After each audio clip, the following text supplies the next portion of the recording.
नमस्कार. नवीन अपडेट 2025 राजेश या चॅनलमध्ये आपण सर्वांचं स्वागत आहे आणि आजचा आपला व्हिडिओ आहे लाडकी बहीण योजनेबद्दल.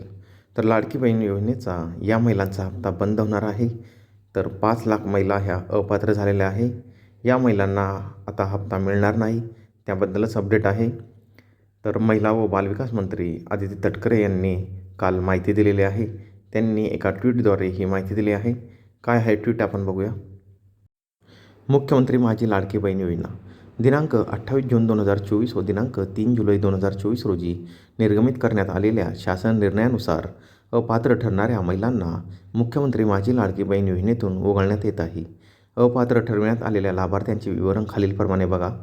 संजय गांधी निराधार योजनेच्या लाभार्थी असलेल्या महिला 2,30,000, वय वर्ष 65पेक्षा जास्त असलेल्या महिला 1,10,000, कुटुंबातील सदस्यांच्या नावे 4 चाकी गाडी असलेल्या व नमो शक्ती योजनेच्या लाभार्थी असलेल्या, स्वेच्छेने योजनेतून नाव मागे घेणाऱ्या महिला 1,60,000, एकूण अपात्र महिला 5 लाख.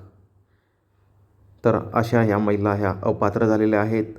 सर्व पात्र महिलांना मुख्यमंत्री माझी लाडकी बहीण योजनेचा लाभ देण्यासाठी महाराष्ट्र शासन कटिबद्ध आहे. तर या 5 लाख महिला ह्या अपात्र झाल्या आहेत. आपण बघू शकतात. महिला व बालविकास मंत्री आदिती तटकरे यांनी ट्विट करून ही माहिती दिली आहे.